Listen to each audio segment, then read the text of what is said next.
Ku pilih Yesus dan bukan harta, jadi miliknya atas masalahku. Aku pilih Yesus atas dunia, dipimpin tangannya yang berluka, daripada berkuasa di dunia, tapi digenggam dosa. Aku pilih Yesus atas segala tawaran dunia. Aku pilih Yesus dan bukan lama dalam pelayanan tetap setia. Aku pilih Yesus atas pujian, berbuat agar Tuhan berkenan,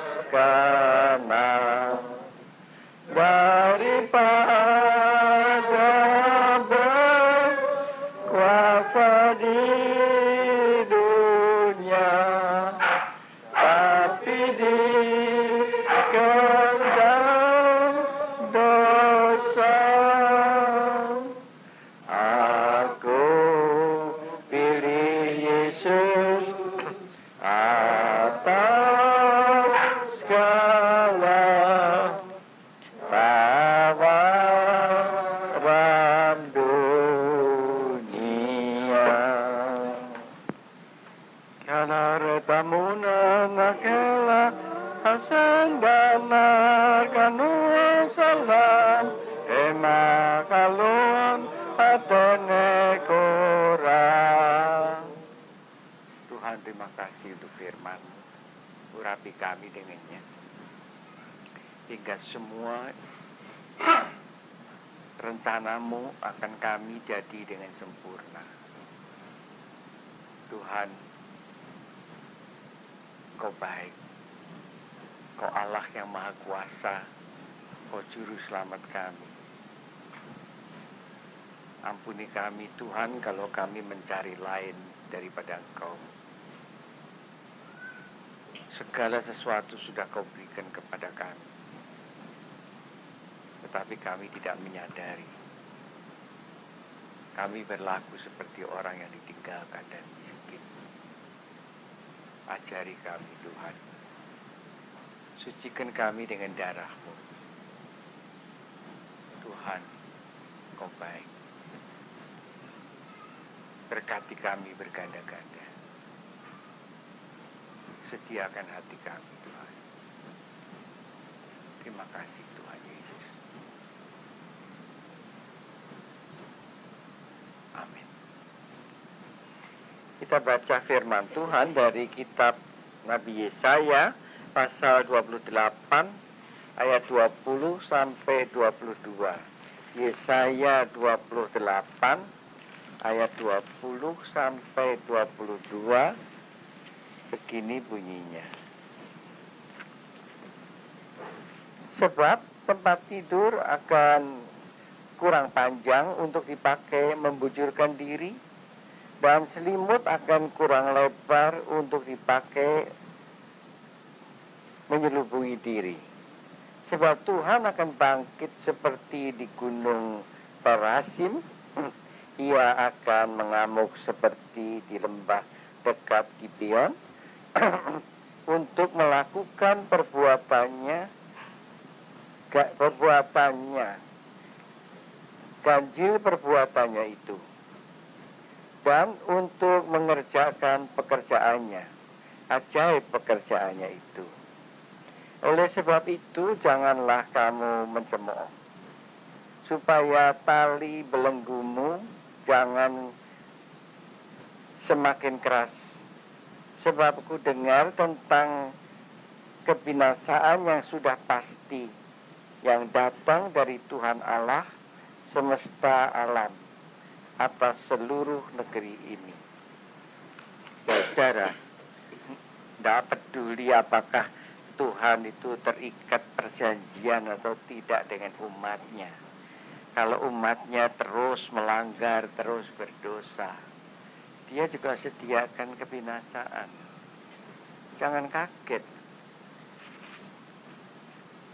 Tuhan juga sediakan kebinasaan itu di dalam dunia ini, sekarang ini. Kita lihat kemana tujuannya. Segala sesuatu kayaknya itu kayak kerjasama untuk datangkan celaka. Lihat aja.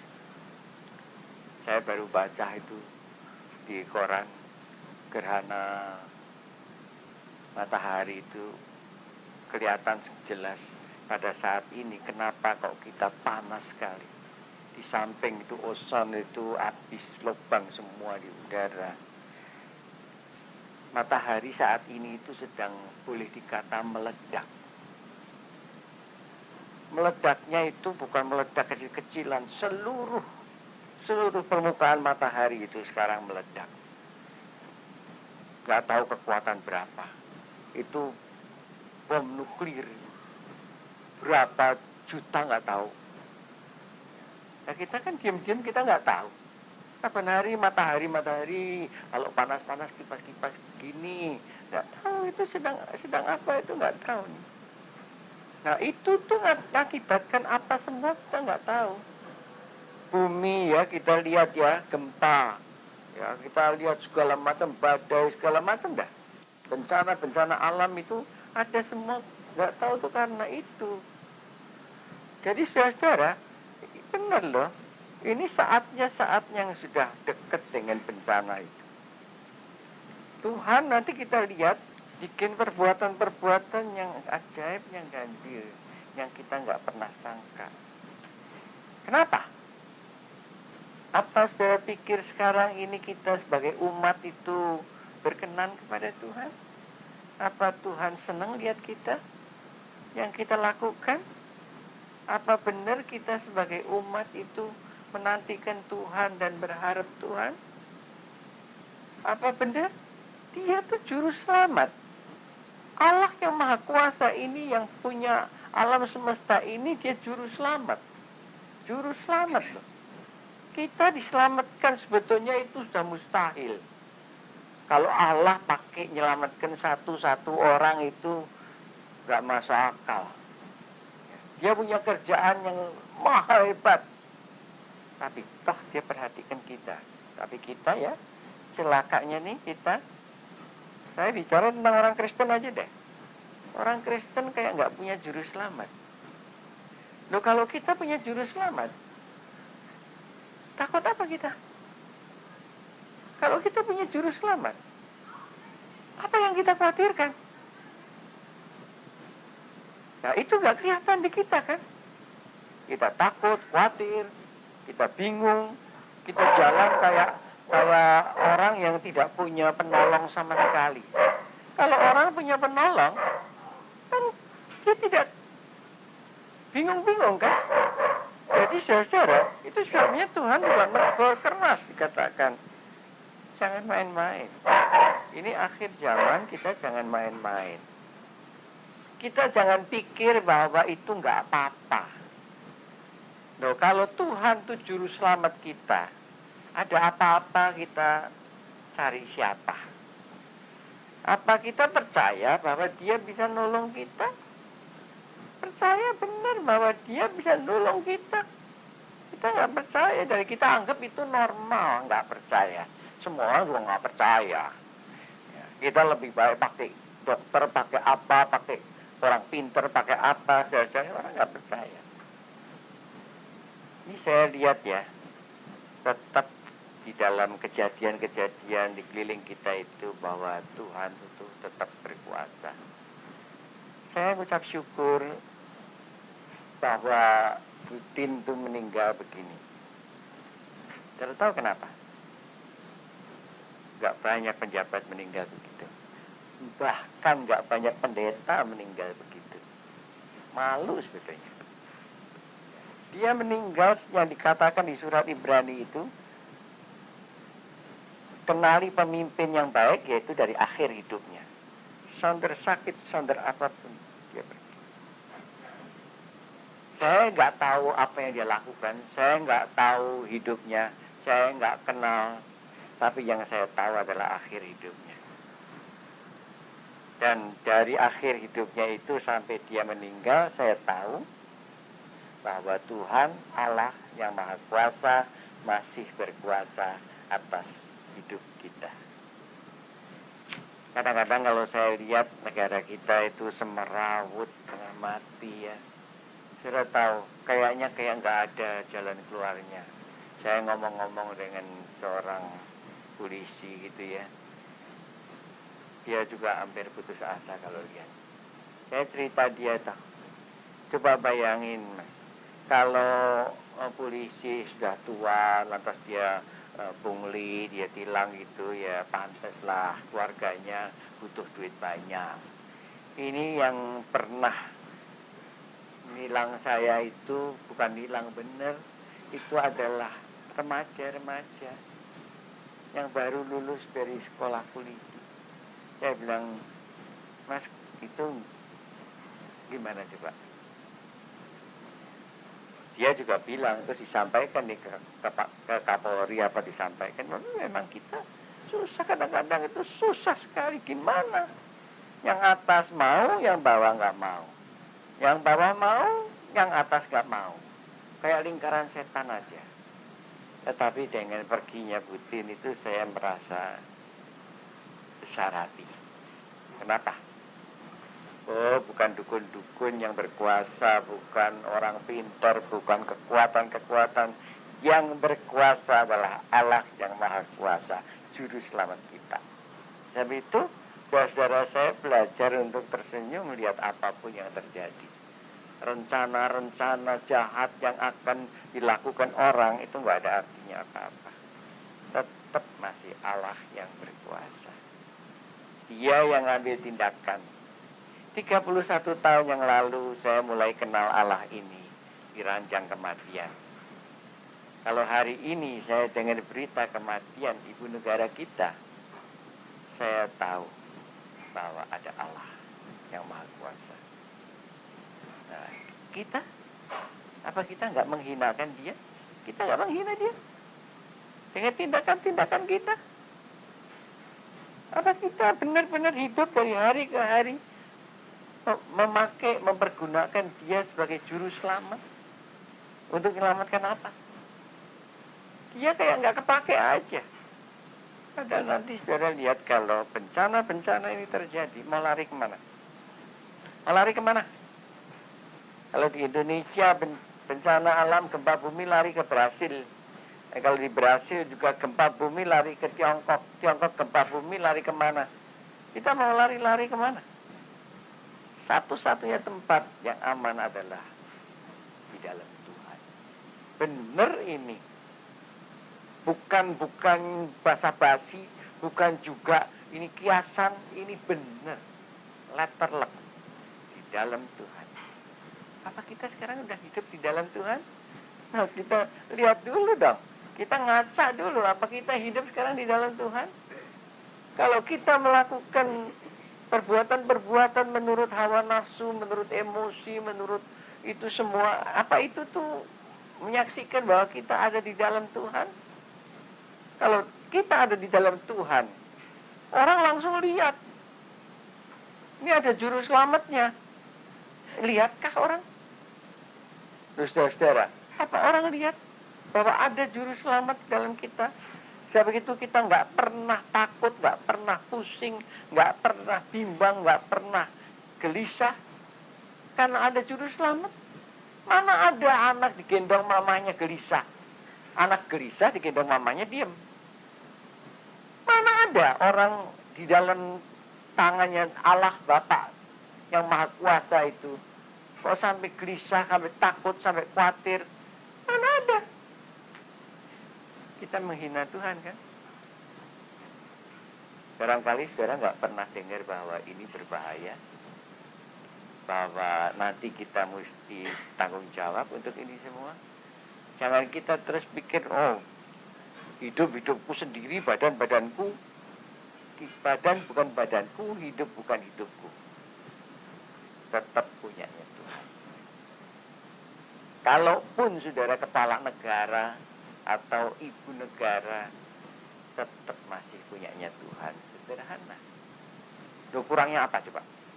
Kalau cuma serangan jantung aja, itu ada dokter istana, ada ahli-ahli yang melilingi. Kenapa kok nggak bisa ketulungan? Loh, kalau saudara barangkali iya dibawa ke rumah sakit, didiemin aja di rumah sakit, atau nggak ada yang nulungin. Ya, ini kan nggak ada yang gitu. Saudara-saudara, tahu kenapa? Karena tetap Tuhan Allah yang Maha Kuasa. Dia bilang, pulang. Nah, dia yang berkuasa bilang pulang. Dia berkuasa pula untuk mengatakan lainnya. Yang hebat tuh bukan dukun, yang hebat tuh bukan kuasa lain, yang hebat bukan kuasa lain, bukan orang lain, cuman Tuhan saja. Kita disediakan jalan yang mudah. Kita bisa ngandalkan dia.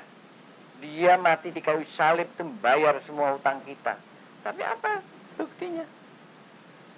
Apa buktinya? Itu seperti saudara diundang ke undang makan, lantas sudah dibilangin apa saja yang kamu minta sudah dibayar. Tapi saudara ternyata cuma makan nasi putih sama garam, sama air es.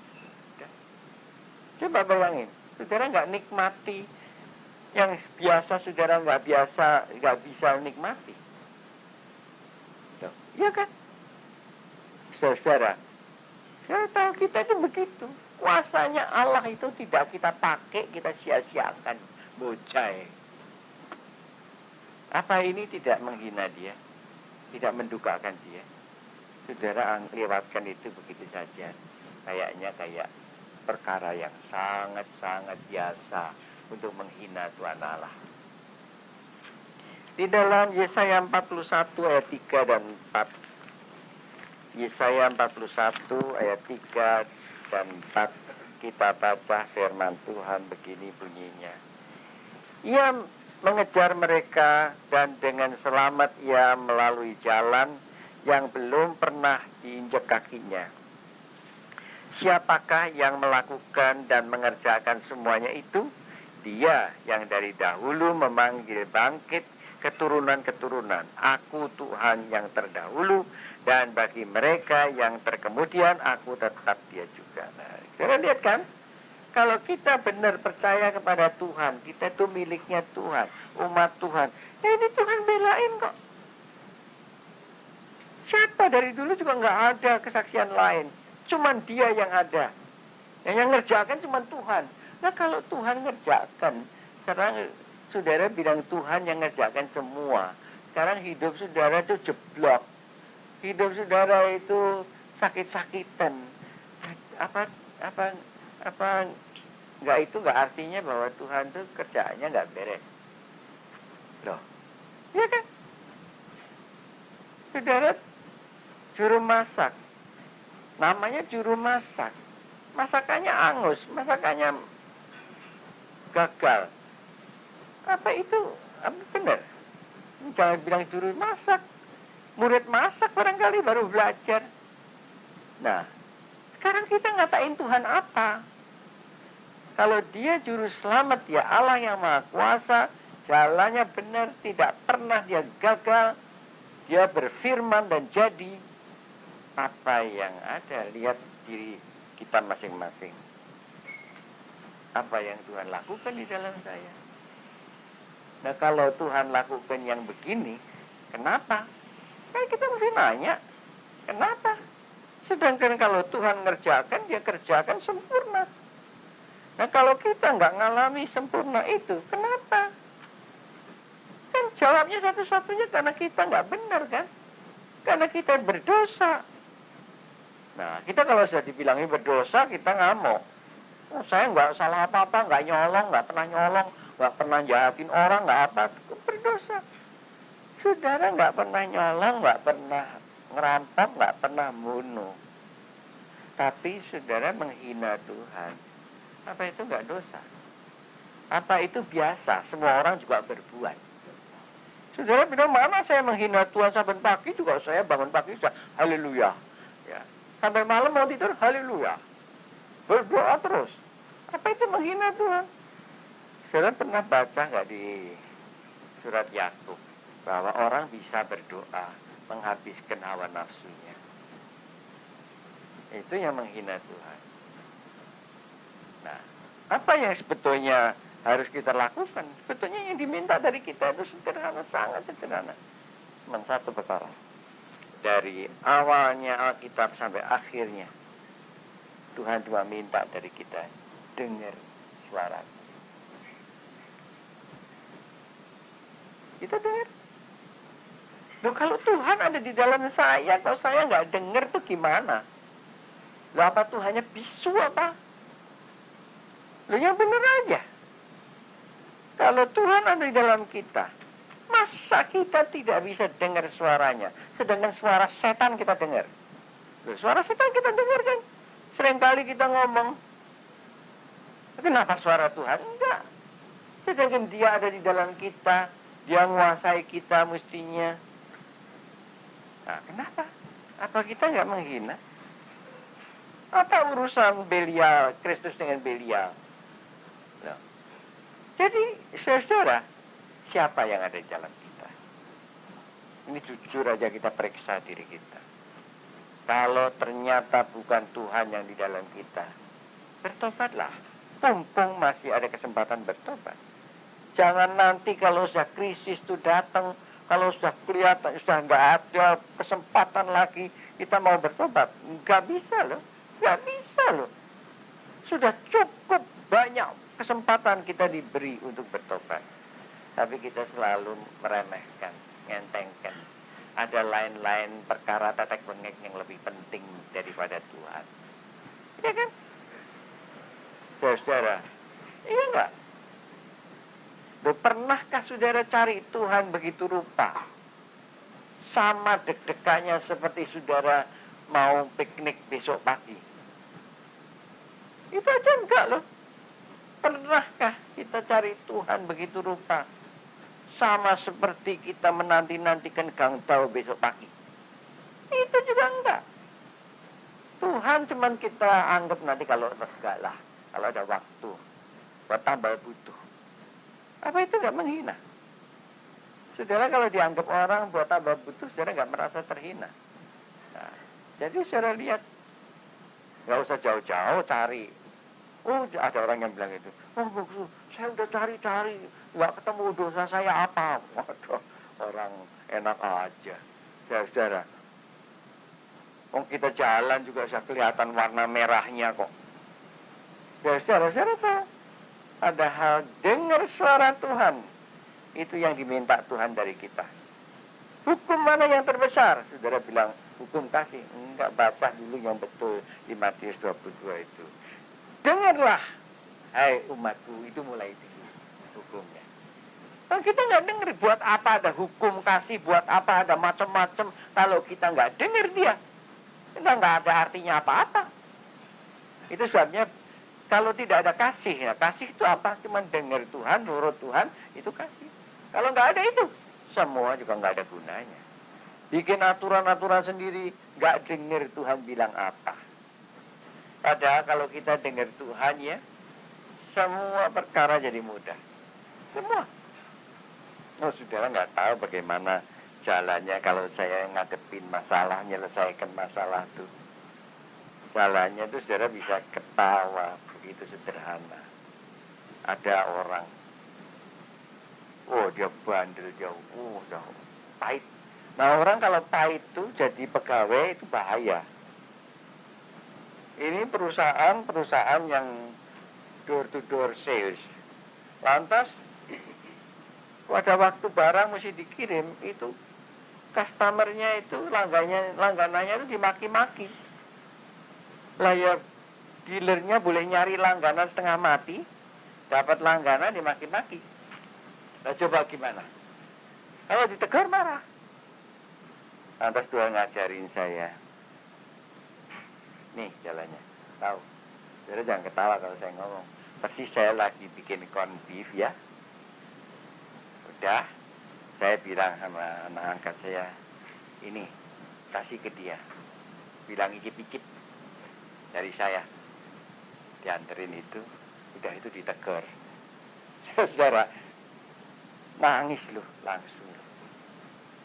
langsung berubah. Nah, jadi saudara, kita seringkali kan mau benernya, pokoknya kan dia salah mesti dilabrak. Enggak. Kalau saudara mau benernya, saudara cari perkara, ribut.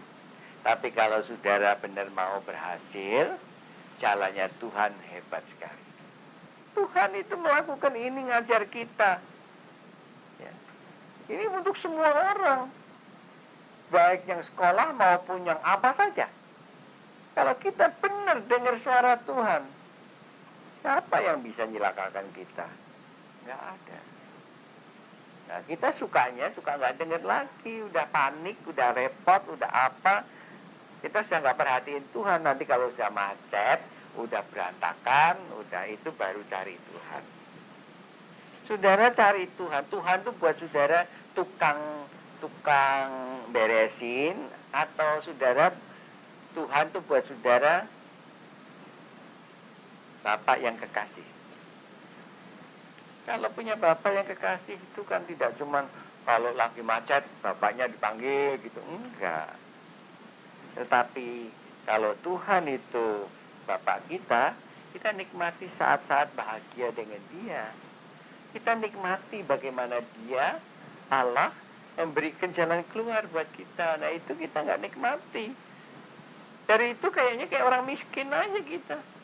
Nggak pernah kenal Tuhan. Saudara tahu nggak bahwa kalau saudara menikmati Tuhan, nggak ada kebahagiaan lebih dari itu. Di dalam Yesaya 56 ayat 1 dan 2. Yesaya 56 ayat 1 dan 2, firman Tuhan berbunyi begini. Beginilah firman Tuhan, taatilah hukum dan tegakkanlah keadilan. Sebab sebentar lagi akan datang keselamatan yang daripadaku dan keadilanku akan dinyatakan. Berbahagialah orang yang melakukannya dan anak manusia yang berpegang kepadanya, yang memelihara hari Sabat dan tidak menajiskannya, dan yang menahan diri dari setiap perbuatan jahat. Saudara, ini kan yang Tuhan mau. Coba aja taati hukum, tegakkan keadilan. Bagaimana bisa taat hukum kalau nggak dengar hukumnya? Hukum di sini ini bukan Taurat, perintah. Nah, bagaimana kita bisa nurut perintah kalau kita nggak dengar perintah? Coba saudara, bayangin. Itu kayak ada dua orang budak tuh ketemu di jalan. Terus ngomong, lu mau kemana? Jawabnya ini, mau ke toko. Oh, gue juga mau ke pasar. Loh, ini mah ngomong aja. Oh ya udah, sama-sama. Kamu ke toko, ya, masing-masing ngomong masing-masing. Akhirnya jadi ribut kan? Saudara, nah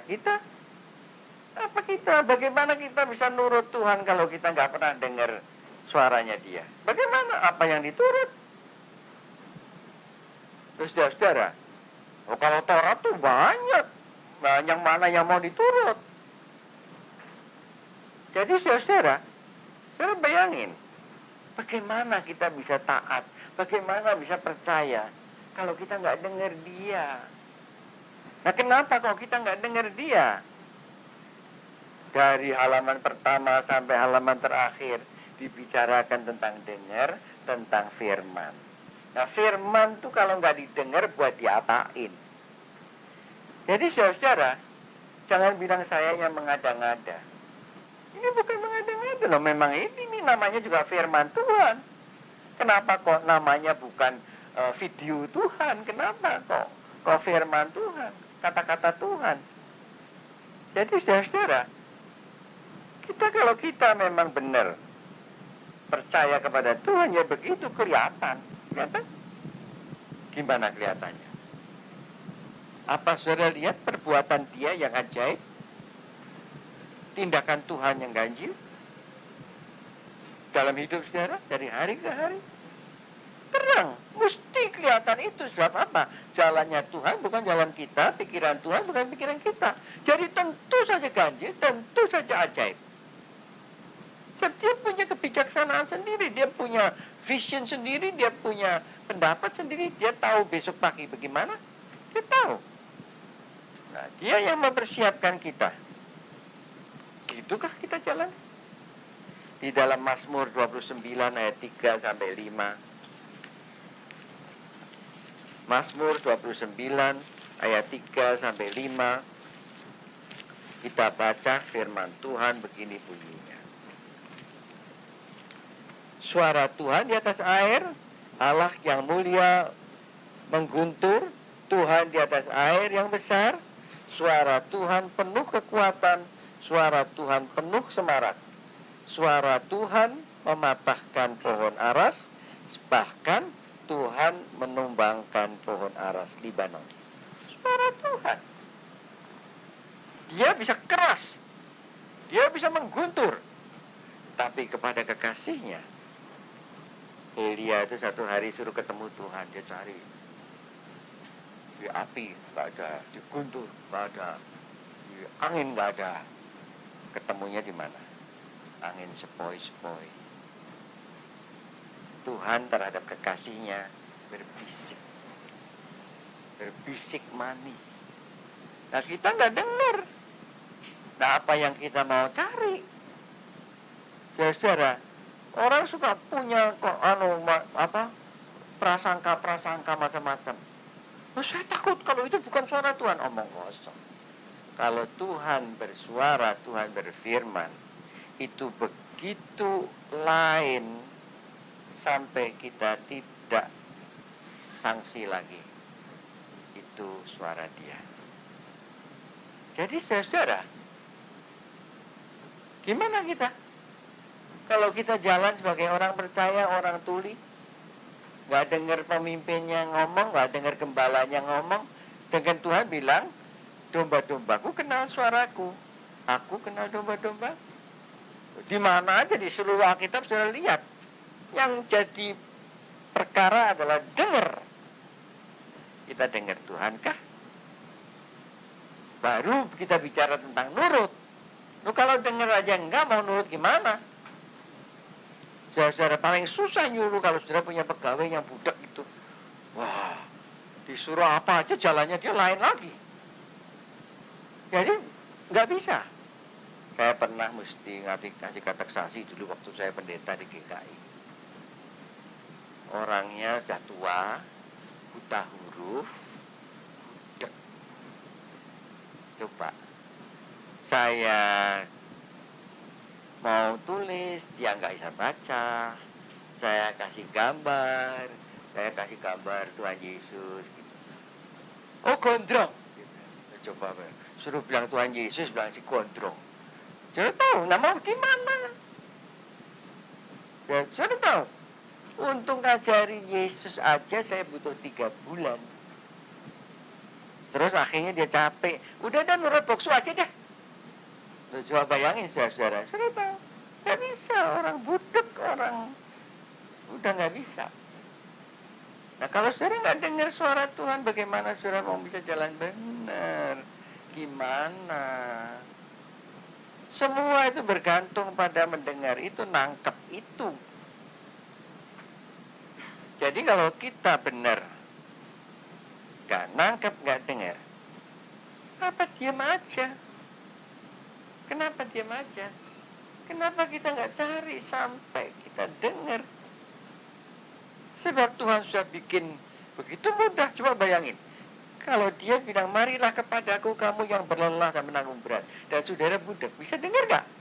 Saudara lelah kesana kemari, bingung sendiri. Ini yang manggil-manggil, mari kepadaku kamu yang berlelah dan menanggung berat. Saudara sampai capek, sampai itu, setengah mati, putus asa. Ya terang aja mau nggak dengar. Nah, bahagianya kalau kita dengar. Begitu kita capek, begitu kita rasanya nggak kuat, kita dengar dia, sini.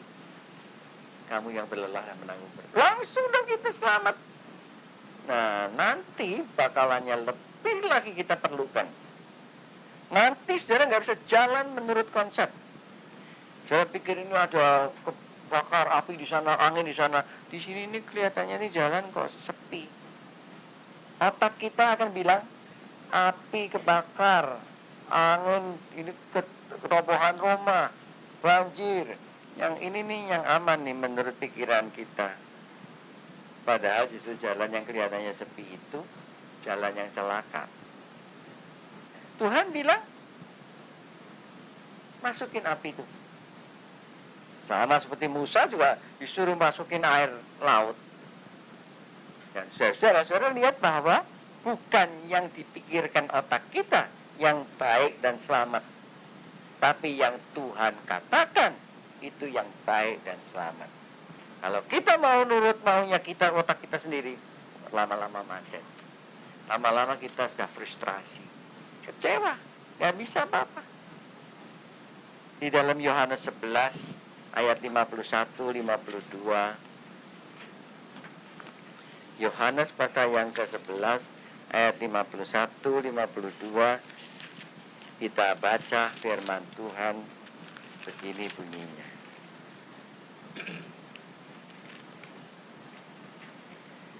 Hal itu dikatakannya bukan dari dirinya sendiri, tetapi sebagai imam besar pada tahun itu ia bernubuat bahwa Yesus akan mati untuk bangsa itu.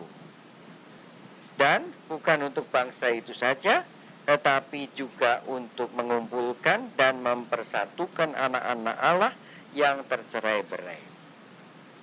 Saudara-saudara, saya lihat, dapat peduli siapa?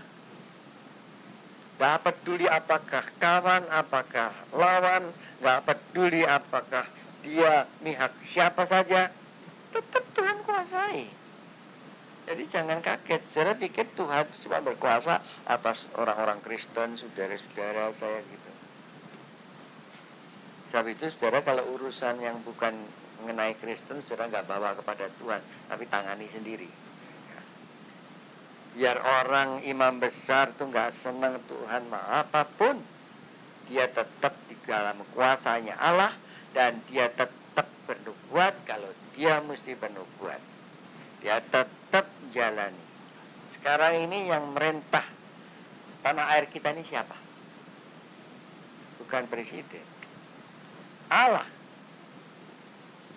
Saudara, apa yang akan terjadi itu Allah. Pada waktu-waktu yang lalu ada golongan-golongan yang sudah siap-siap untuk mengairi air keruh dengan meninggalnya putih. Tuhan bilang enggak ya.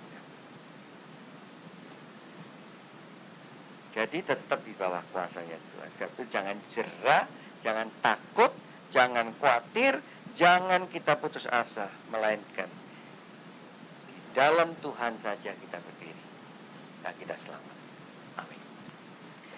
Lakaya solam tanda emma kalau falam Dena tarusalaf tafiar karena tomanaman alam.